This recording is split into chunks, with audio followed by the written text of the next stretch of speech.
Hello and welcome to episode 1 of the Chute Triathlon Show, where we talk everything in the world of triathlon. My name is Will McCloy, coming to you throughout 2021 as we hook back into the Olympic qualification period. Of course, we've got the Olympics coming up in just under 100 days.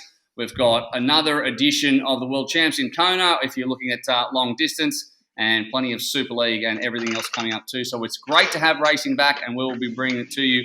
And we'll also be bringing to you Tim Don's squeaky chair that I can hear in the background. He's announced himself onto the show. Tim Don, how are you? I'm very well, thank you. Thanks for having me. I'm loving the Super League action. The Arena Games is just where it's at. So, yeah, lovely to be here. Also joining us on this episode of the Chute Triathlon Show, as always, because I can't get away from him, Chris McCormack is here. He's sitting up in his loft in Cronulla, Australia. Macca, how are you? Good, Will, good. You're just down the road. It's very dark and cold. We're moving into winter here, and I'm definitely noticing the change in temp. So it's cold up in the loft. It's because you're so thin, mate. You need to put on some weight. I'm lean right up. Yeah, I'm back. I'm just over 94 kilos now, so... And still that's a heavyweight. Like 2.5 Tim Dons, but anyway, that's fine. Also joining us, Challenge Miami champion, Jody Simpson. Congratulations on that big win. How are you, Jodes? Yeah, I'm good, thank you. Good. It's a bit colder back in Birmingham. I love how Macca says it's cold. You don't know what cold is. It's cold in the UK. It snowed yesterday in England. It gets chilly at night. At night. We've lost daylight savings down here. We've lost daylight savings, which is a big mood change. It gets darker early. I'd love to go. Oh, I see. We're going to start the first show on a nice positive note. I like that. Now, the first thing, before we get anything else out of the way, Tim Don, are you okay after watching you in London at the Arena Games? You dug as deep as any man has ever dug. I ended up in Australia.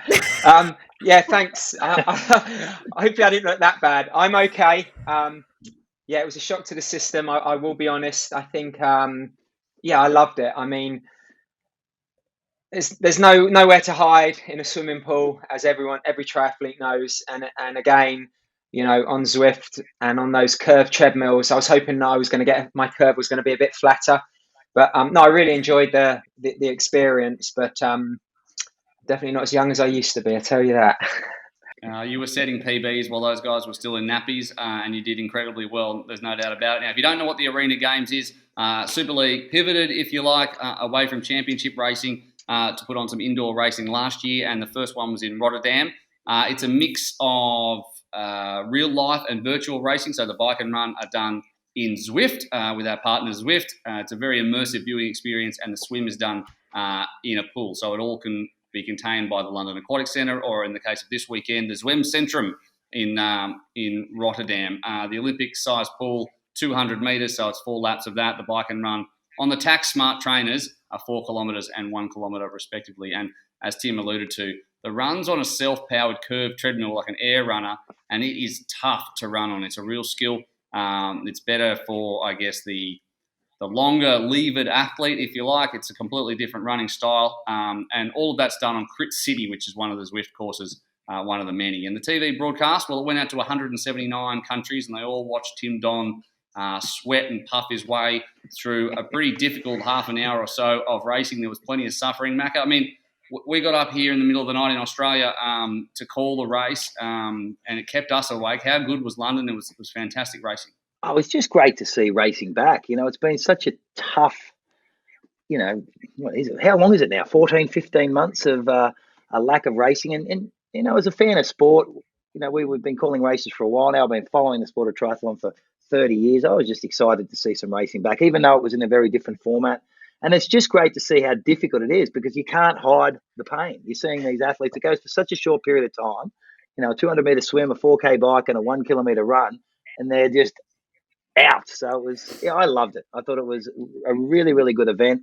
Great to see racing back. And I'm hoping this is the opening of, and we're delivering much more of these events, but I'm hoping this is a way forward this year into more racing and back to some sort of normality, which is, I think a lot of athletes are very keen on that. You ever tempted, Jody? Say you are. Arena Games. I think Tim's braver than me. I swim day in, day out with... Or stupid. Yes. I swim day in, day out with Sophie, and I know how fast she is in a pool. And I'm too competitive to just want to get my arse handed to me, if I'm totally honest. Like, I can't hold on to feet in a pool. Yeah, exactly. Well, I mean, You don't need to were you worry. There's no surprised? feet. You've got your own lane. That's even worse. That's even worse. The wins came to Beth Potter and Martin Van Riel, and I guess neither of which were. I mean, Martin certainly we were pretty heavily tipped beforehand. He was only a late inclusion. Beth, all the talk was about Georgia Taylor Brown, potentially Lucy Charles-Barclay, Sophie Caldwell were the top three that we thought were going to get the job done. But then Beth Potter came from the clouds, and we'll break it down in just a little while about how she actually did that. But did that surprise you guys first off the top that she did that, Macca? Well, I think my big takeaway, absolutely, I was surprised. And I was more shocked as we were talking about the pool was how well she did swim in that pool. And I guess there was, you have your own lane, you have a bit of space, and it is very, very different to open water swimming. But being a non-swimmer to some degree, I think she proved in London she's no longer a non-swimmer.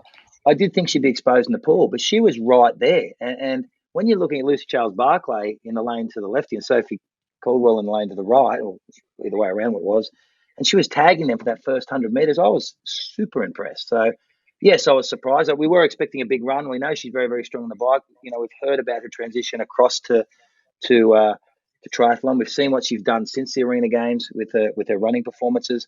But my big takeaway was just how impressive her swim was and how much development she's done in this break period on that swim, which is going to make her a real, wild card in this upcoming racing over the next few years. So I think she's capable of doing anything. I'll ask the two sort of Team GB athletes here. I mean, if I know we ended at the end of 2019, that was when the Olympic team was decided. If it was decided a year later, would Beth Potter be in it? I'm going to say I don't think she's ready to be in the Olympics. I don't think she's got the experience yet. I think she could be as athlete like a Gwen. And we saw, Gwen was building until she was front pack swimming, and she was hanging on the front pack, but she wasn't getting dropped. And then, if you couldn't get rid of her, well, she's there to win the race. And I do see Beth being exactly like that in the first few races that are going to come up this year. But I think she's just lacking just that little bit more experience. I still don't think that she would have been ready for Tokyo, if I'm honest, but I do think she's got some podiums coming at her WTS races this year. I'm going to have to disagree with you. I think that the confidence you get from such a commanding race, and then obviously backing it up with that fantastic run, and then she's going to race again in the pool with more confidence. If she can transfer her pool swimming to open water, and sometimes you're often physically ready before you're mentally ready, and we definitely know she's physically ready, and I think this could have just given her the edge. And I'm going to say it, the British women are renowned for being injured, and I'm sure there's a few niggles going around the British Olympic team or the women who are in the process. So if it was all to play for this year, I would definitely put her as more than a wild card to make the British team. And if she's on a start line with that weapon as a run, anything can happen. Because she could add to the power of the British relay team, right? Because she's got such...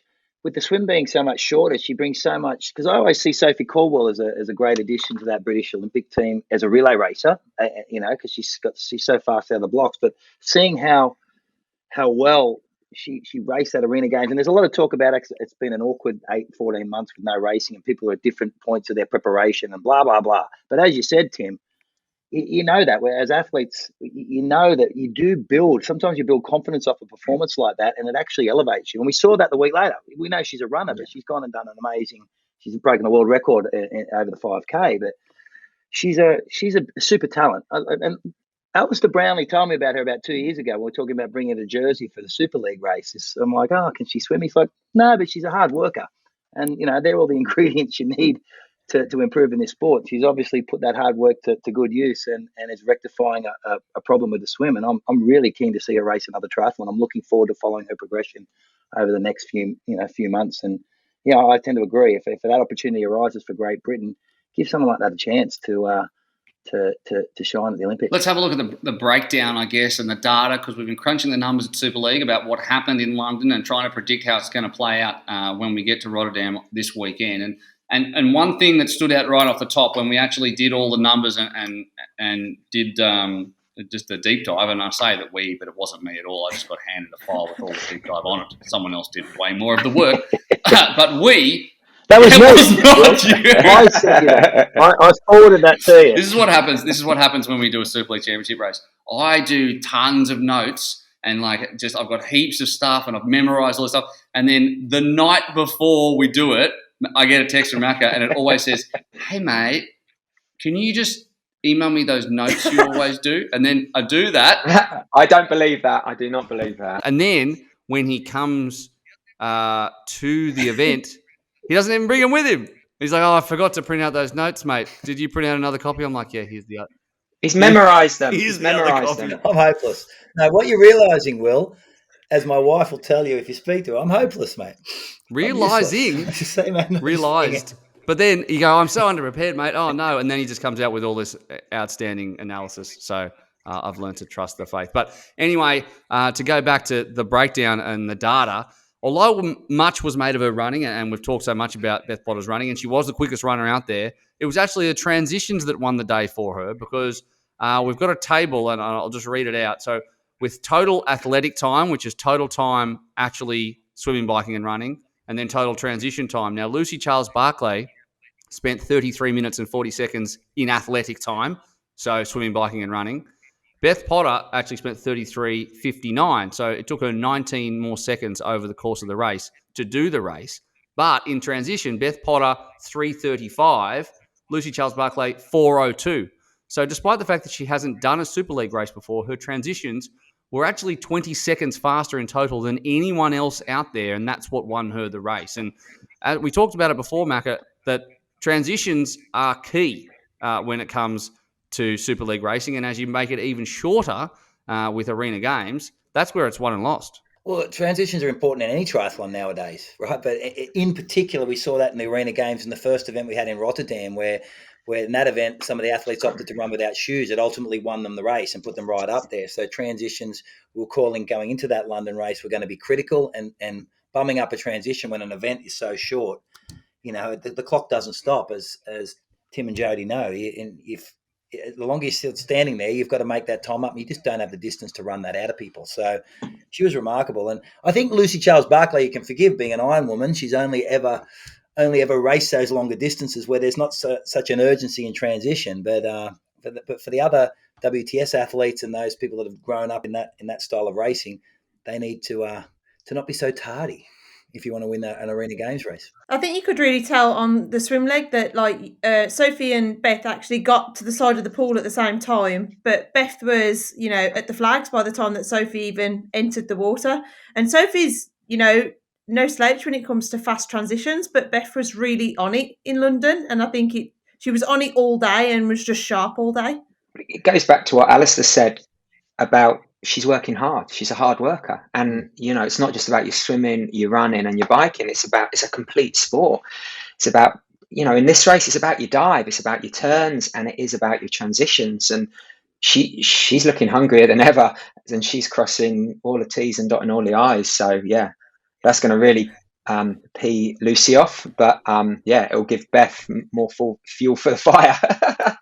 We also dug in, guys, with help of our partners Garmin, into the heart rate data afterwards, and what we really noticed was the accumulation of rest. If you do well in the early stages, how important that is at the back end. So, for example, Potter was the most recovered going into stage 3. So she lowered her heart rate from the end of stage 2 was 174. And then by the start of stage 3, which is only a minute or so, or she gets more time because she finishes sooner in stage 2, it was down to 135. Lucy Charles-Barclay the same, 176 to 140, so not quite the same. But then Ruth Assel, who was in last place and only had 1 minute between stages, went from 161 to 152. So she was completely cooked when she started stage 3, and that's how these things are happening. You laugh. It's horrible. You see it happening out there. Say it how it is. She was completely cooked. I love it. Hope you haven't got my data there. You know what? We're going to get to that, and I can see you. I've got the list. I've got the list up here, and I look forward to getting to it. But the fact that you're 60 to 80 years older than most of the other competitors means that your heart rate was naturally lower. Mine was just lower. I couldn't get it high enough. That was my problem. Isn't it 220 minus your age? You can't get it that high anymore. Your age is getting too big, that number. That's it. My max is 150. But it's funny how I really viewed the race before the race as 3 races, but now I would definitely view it as just 1 race. Your heart rate isn't really going down low enough. It was just like swim, bike. It was just a consistent flurry of swimming, biking, and running for me. It's very true, and I'm gonna pull out now a few other things. We'll go to swim, bike, and run. We'll have I'll pull out a few points of data that we can discuss. But for example, and Jodie, I know, as you say, you swim a lot with Sophie Caldwell. We know she's worn the blue of the best swimmer in Super League for much of the time that Super League's been around. So swim efficiency, all of the athletes drop off in swim efficiency. So if you've got a Garmin, you know that SWOOF, swim efficiency strokes per distance covered with speed. Her swim efficiency improved in all 3 stages and all the others dropped off. So I don't know what to make of that. I mean, obviously she just gets better as she goes along. To be honest, I think she has massively improved that from racing Super League, because the first Super League that we raced in Jersey, she was absolutely shocking when it came around to swimming again off another discipline. She just couldn't do it. So she's massively improved that from just racing Super League, which has obviously come from experience, which is another reason why Beth was, quite impressive that weekend, because from a non-swimmer, which she's not anymore, you'd think that the weaker the swimmer you are, the more that you would fatigue doing your weakness off another discipline. But she didn't. But then you can also see that obviously Sophie's improved from experience. Yeah, there's no doubt she has. If we move to the bike, we talk about Beth Potter. Now, her bike was meant to be her weak point, I suppose. I mean, it was swim as well, but that's only because she's such a fantastic runner, and she showed us that she doesn't really have a weak point. For example, she had the 3rd best watts per kilogram of anyone on the bike, behind Rachel Clammer and Georgia Taylor-Brown. And meanwhile, the bike record fell from 5:36 to 5:28, and that was Lucy Charles-Barclay, who's now done the fastest bike of a Super League Arena Games. In the run, Beth Potter finished her final run in 3:23, which was 10 seconds clear of Lucy Charles-Barclay. And we saw her go past on Zwift like Lucy was standing still. It was quite an impressive run to finish, and it looks like she could even have a little bit more left in the tank. She also clocked up the fastest ever run in an Arena Games with a 3:14. Which is quite incredible. Now, let's move on to the women's race that we're going to see.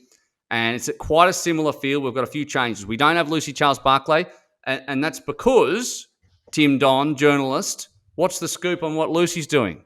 Well, someone told me, a little birdie today, that she's going for this weekend, the British swimming champs, and she's racing the 1,500 metres. Whether she's trying to go 16:04, which is the Olympic standard, which is 64s. That's pretty quick. That's quick. I'm not sure, but she always says she loves racing, and I think we can see that. So yeah, she's decided to go for the British swim champs this weekend and not double up, which I'm surprised at, because you've got to be swimming good if you're putting your hand up to go into the British champs, right? You've got to be confident in where you are in your swimming. You don't just think, oh, you know what?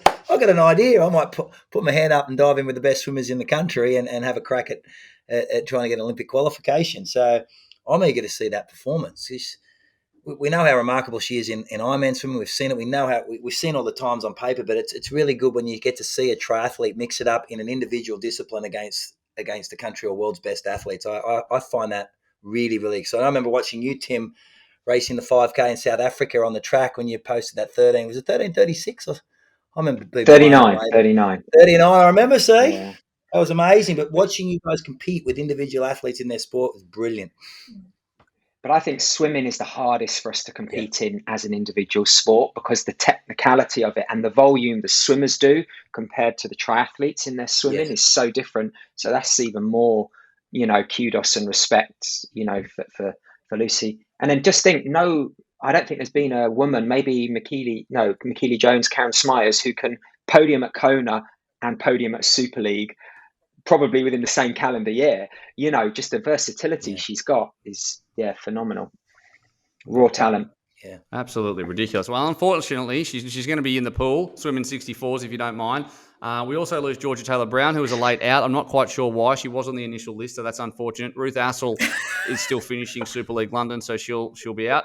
And then, sorry, Ruth, that was unnecessary. She's in America. That was unnecessary. She's put herself as far away from the Arena Games as she possibly can. We gained Lisa Turch and Maya Kingma, and we'll talk about that in a second. I don't know if anyone can catch Beth. She is probably going to be the favourite coming into this one, although you can't rule out Sophie Colwell and Rachel Klammer. I mean, from those names, I mean, am I incorrect in thinking that those three are probably there or thereabouts? And I want to put Maya Kingma in there as well, Macca, because we saw how good she was in the Zwift e-cycling series that we had with Super League last year. She's a taller athlete for the curved runner. She was sixth. She did it last year in Rotterdam as well, finished sixth and beat the likes of Annie Haug and Leonie Perriot. So she should be there or thereabouts, and she's at home. You have to look, and Rachel Klammer. I think both those athletes. Rachel's just one of those consistent athletes who's always there. Regardless, you tend to look at the results and go, "Oh, there's Rachel again. She's second." Or "There's Rachel. She's third." She's always in that mix. So I think racing at home for them will be good. They're coming straight at, it's going to be very, very easy for them. But yeah, I tend to think they're the four form athletes. And Jode, you're training a lot with Soph. How's she feeling? It was quite funny. She's actually started training some of these transitions that she lost a lot of time on. So before I left, she was doing some transition stuff, and it was just the simple stuff of practicing how fast can you get your swim hat on, goggles, and dive back in, because that was where she lost so much time last time. I think she's excited to give it another go again and try and better Beth. But I do think that Beth's going to be hard to beat again. She just showed, that she's up there. And Sophie, I think she won't have Lucy to chase in the swim. So Sophie's going to have to push that on herself to try and get any sort of gap from Beth, which I think will be quite hard. And that makes it harder on the bike because you're not working with someone. That could change the dynamics of the women's. It could bring the kind of second pack closer to the front, and then that opens up the door for Rachel in the first two races. She definitely seemed to get stronger. And the Dutch have just come back from a national training camp in the Canary Islands, so they should all be, fitter than they were, or absolutely dead. One of the two. And the English have just been able to get back in the pool, and the pubs are open. So that's it. They may be down the pub all week. It's a real sliding doors moment, isn't it, when the pubs open at the same time as the pools, and you're like, what decision do I take? Do I drown myself in the pool, or do I drown my sorrows? I don't know which one I should do. Now, the full list of all the athletes from both the men's and the women's, make sure you head to superleaguetriathlon.com. That also has all of the information about where you can watch it, no matter where you are around the world. It is 1 till 3 British summertime. Because it's gone over 6 degrees in Britain, they're calling it British summertime. So make sure you check all of the details for that. We're going to talk about the men's race now. Obviously, Martin Van Riel.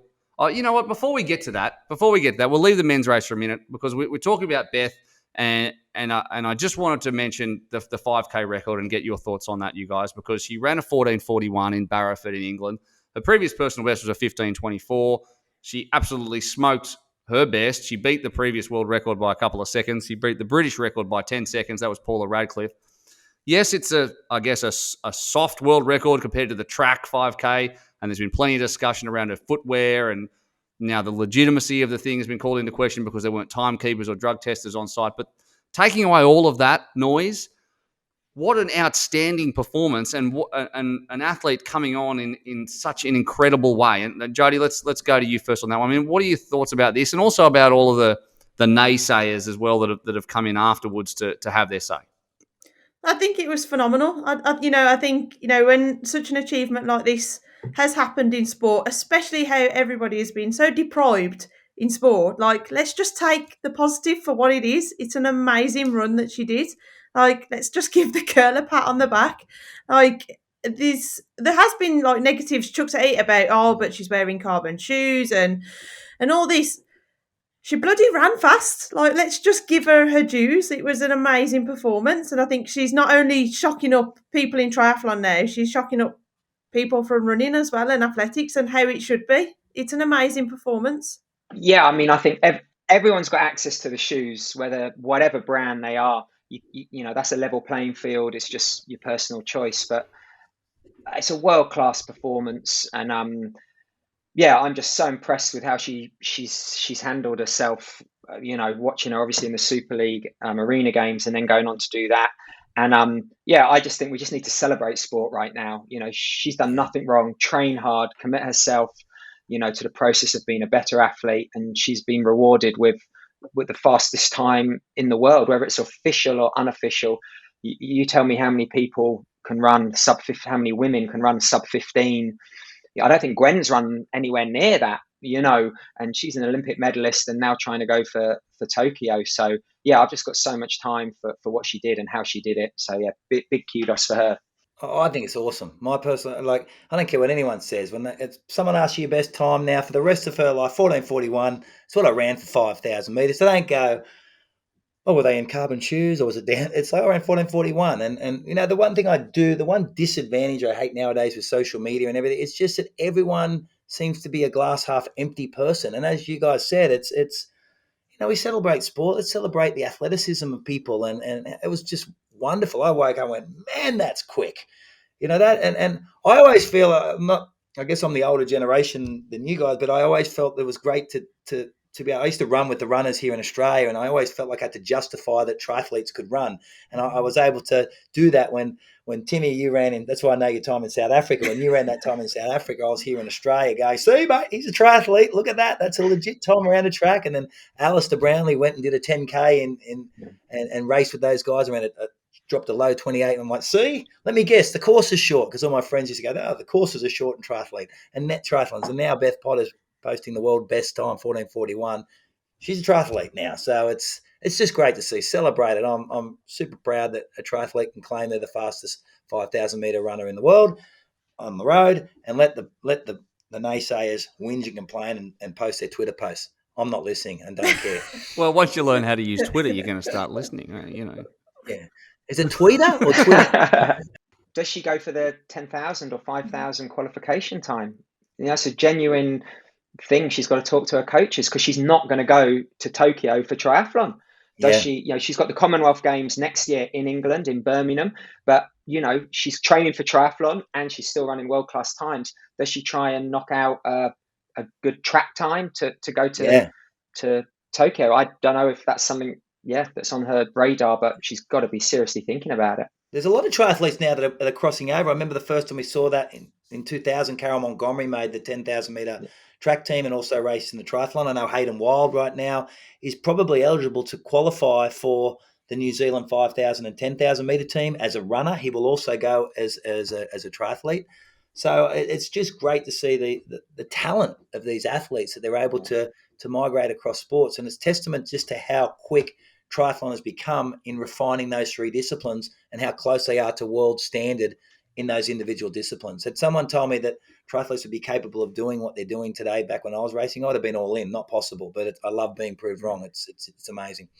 Yeah, speaking of proving people wrong and official versus unofficial, another thing I want to touch on, Macca, and you're involved in it, and so am I, is the Sub-7, Sub-8 project. You're wearing the Phoenix Foundation hat right now, and obviously that's the foundation. That's the only hat I have. Yeah, it's the only hat you need, mate.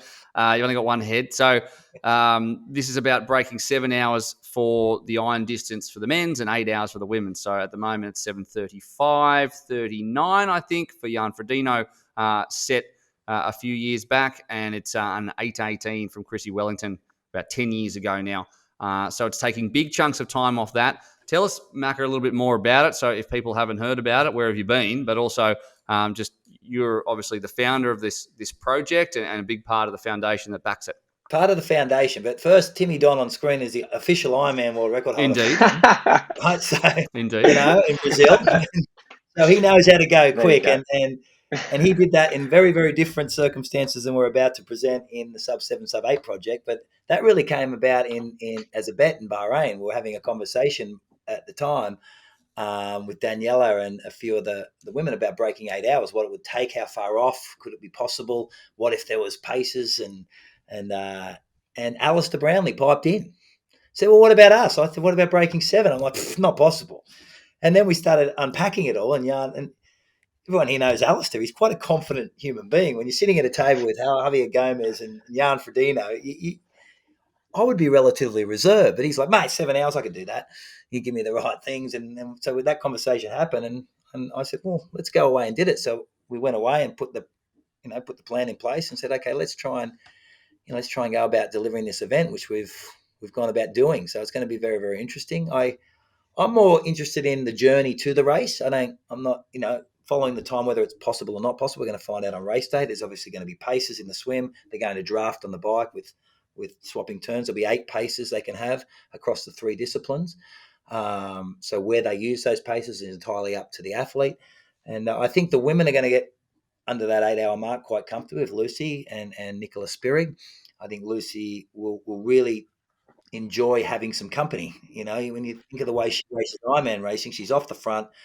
She's an aggressive off the front racer. She's solo, and the groups behind tend to eat into her lead. But now she's able to execute this big swim with pace, have people on the bike to help take up that pace and push that pace early, and then run through a strong marathon. I think she's going to break 8 hours convincingly and go well under it. On the men's side, I'm still not sure. It's a massive time.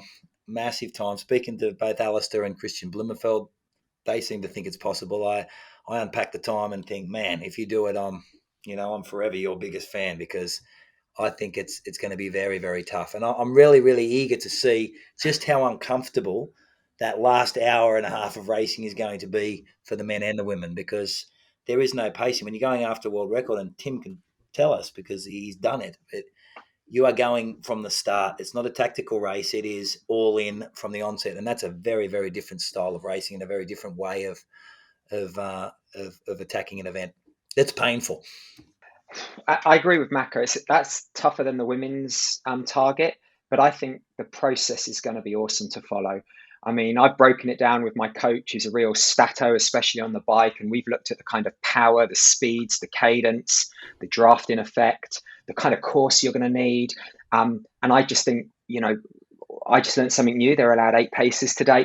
Just not the logistics, but just putting it all together is just going to be a feat of human performance that we've never seen, because when the gun goes, they are racing full gas, but there has to be a strategy. They can't race each other. Christian can't race Alistair. They need to stick to their process, their pacing, their nutrition, the whole shebang.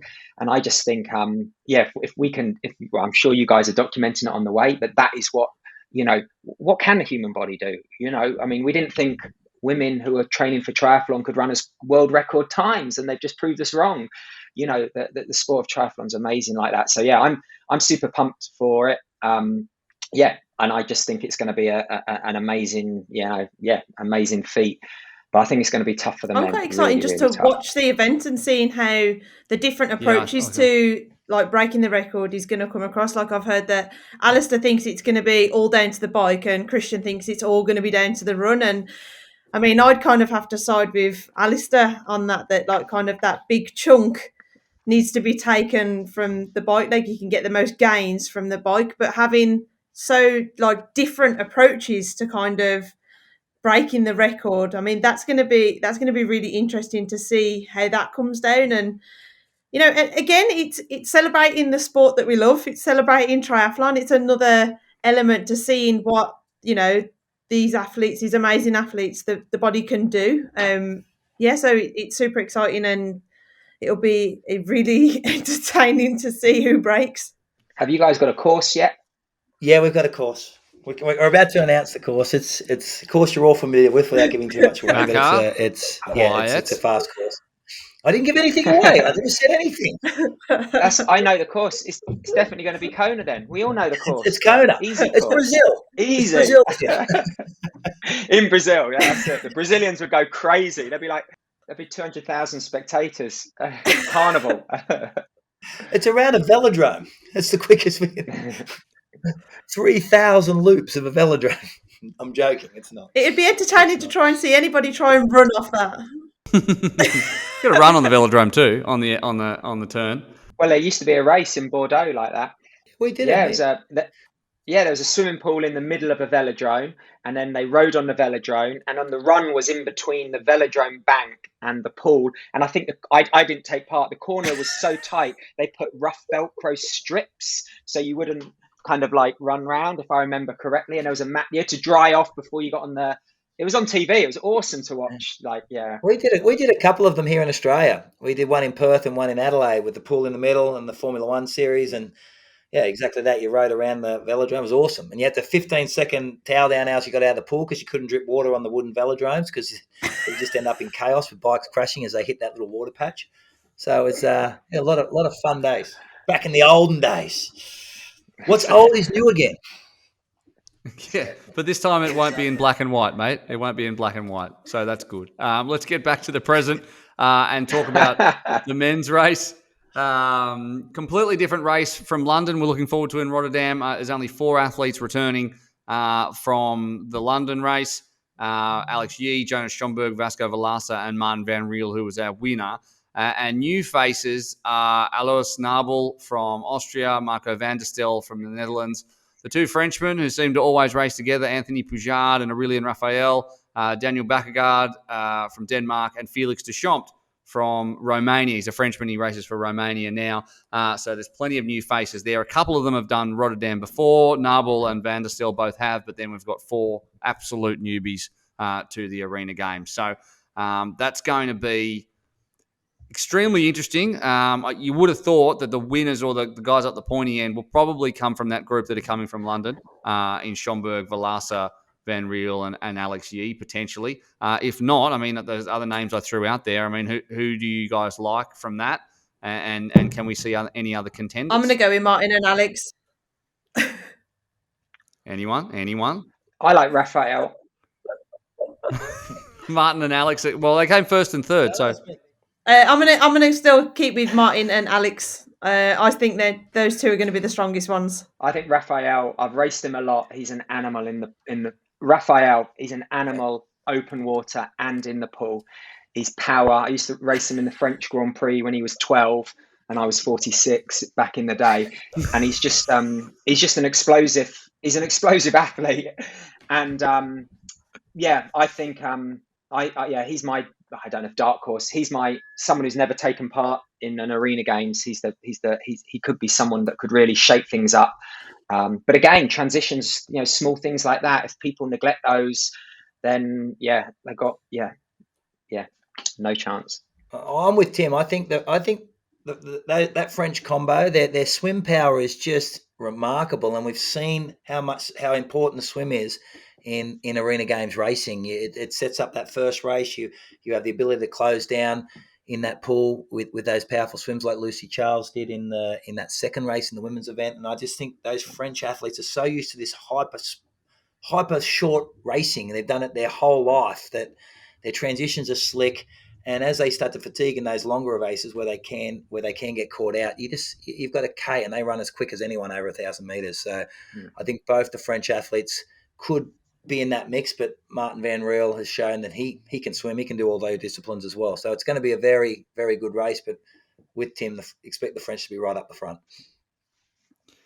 Let's talk about Martin van Riel because, I mean, for him, consistency was key. He was very level throughout when we crunched the numbers. And again, it wasn't it was someone else. But his fastest and slowest swim splits only varied by 5 seconds. His fastest and slowest bike splits, 9 seconds. And his run between fastest and slowest, there was only 6 seconds. So throughout, he was incredibly consistent. He didn't stand out in any one discipline, but he just banked points. And it seemed as though, to me, from at least where I was sitting, that he used his efforts at the right times. So at the end of the stage 1 bike sprint, he really put it on, and behind Vasco Valasa picked up a good points haul. Whereas someone like Johnny Brownlee, at one stage, he was gassing himself to try and make up 1 place, failed to, and then he had 20 seconds back to Alex Yee. So he didn't need to burn all those matches at the times. He seemed to turn it on at the right times, Martin van Riel, and in the end, he was very, very impressive. I mean, I'm sure you guys agree that he seemed to be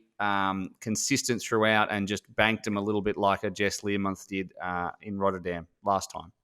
I think that was down to just smart racing at the end of the day. I think he just kept a level head throughout, whereas I think maybe Johnny just got a bit carried away with, kind of the moment.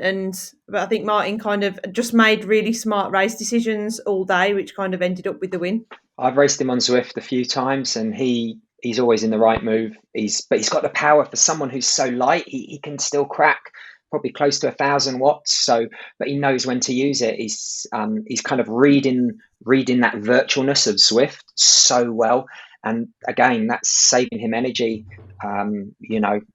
on the bike for sure. Yeah, I think the big thing, as you said, Will, was what we noticed, and I'm going to ask you this, Tim, because you're in the race. So if anyone knows what happened out there, you do, because you're in it.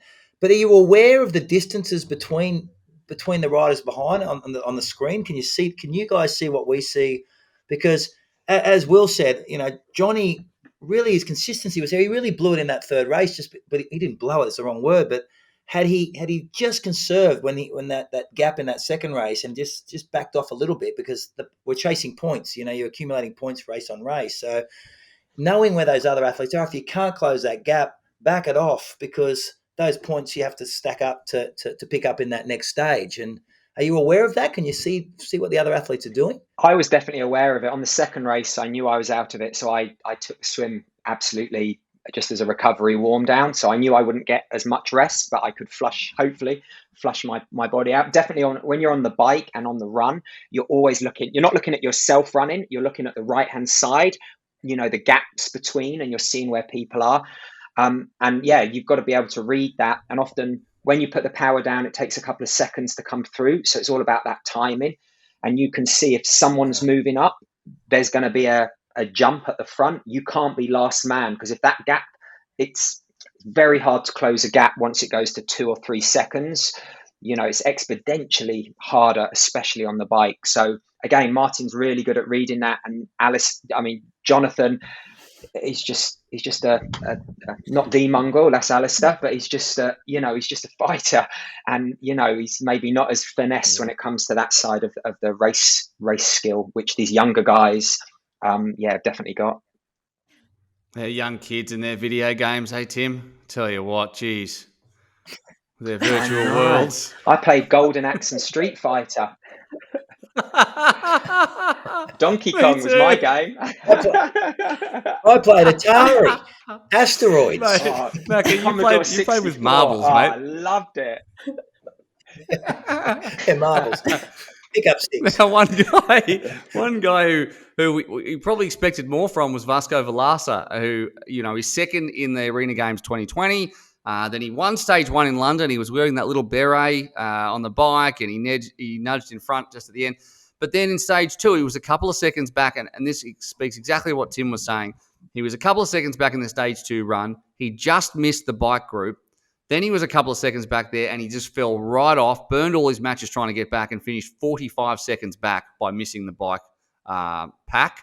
And then he had no time to recover for stage 3. So that accumulation of losing the pack, losing the draft, disappearing off the back, and having no time to recover, that can work over an athlete as good as Vasco Velasa has been in the last 12 months. And do we see him, Macca, hit back this time around, having learnt what happened there?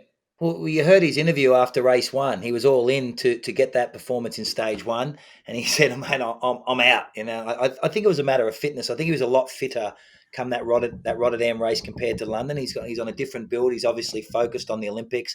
And I just think he used that stage 1. He just didn't have that fitness or that core base work to carry through those other 2 races. But I want to know when you're swapping turns up there, because when we did see Vasco in that second race on the chase and he couldn't get onto the back of that group, are you able to swap turns? Do you feel that effective turn swapping, or it's not like a conventional race?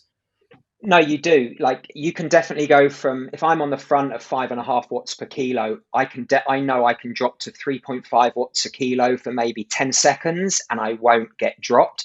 And then I need to go. So it's a lot shorter turn. So in cycling, if the group was that big, like 6, you're going to get a 40-second rest. It's probably only a 5-second rest. And you need to know the course, because you've got those little rollers. You need to change down to get the cadence to go up, to hold the speed, because you don't want to, concertina off the bat. So yeah, there is you're not like, you're not going, hey, come on, you're not talking to them next to you. You're just watching the movements of the screen, the flow of it.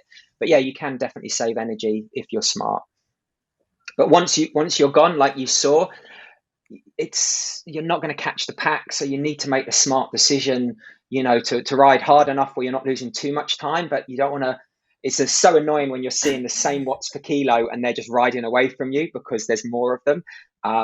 So yeah, as I know. Well, it's funny you say that because I'm about to go into that table of times that we talked about earlier, and I've got it sitting here in front of me now. As opposed to the women, and we saw Beth Potter was better in transition. You. Sorry, you've gone. You're breaking up. I'm breaking up. The transition times were very similar between our top athletes, of which you were obviously one, Tim. Johnny Brownlee, 340 in transition. Alex Yee, Justice Nieschlag, 345. Van Riel, 346.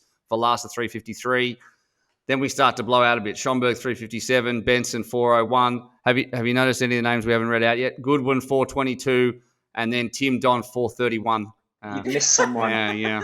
You got a flat in that race, Tim, didn't you? No. Do you know what it is? I put socks on. I had to put socks on. I'm an Ironman athlete. I had to put my compression socks because it always takes that little bit longer. I tell you what I did see, and I'm probably breaking trade secrets, is some of those boys had some things I've never seen in transition. They had some funny lace systems. There's all sorts of stuff going on. I think we've got to watch out for that in the team relay at the Olympics. Ooh. And just things like Alistair was moving his box where his goggles were from the right to the left, depending which way you got your goggles. So watch that neck. And he was like, Tim, I was like, what are you moving it for? He goes, well, you're coming from this side. And I was like, that's 2 meters. I'm doing it. I'm moving it. And again, on the treadmill, he was moving it from one side to the other, depending kind of like which way it was. And those things obviously add up, but not enough for me. Yeah, because it's odd because you were 10th in transition time, but you were also 10th in athletic time. Consistency is king. I'm a big believer of that. And where did you come? 10th. Yeah. 9th. 9th. 9th. It just shows you're tactically brilliant. I am. Yeah, I pulled it out the bag when someone got injured. The fastest swim was Vasco Velasa. Actually had a 2:06 in the first swim, stage 1. Justus Nieschlag had the best swimming efficiency. Tim Don had the least efficient swim. There you go. Sorry about that. The bike, Vasco Velasa was again the fastest. Despite the fact he finished 6th, he had the quickest times. He had a 5:14 in stage 1. And they finished in that bike sprint between him and Van Riel, Nieschlag and Brownlee. Highest watts a kilo, that was Alex Yee because he only weighs about 7 kilos. He also had the fastest 3 run splits. Did Alex Yee. Gordon Benson was right up there too.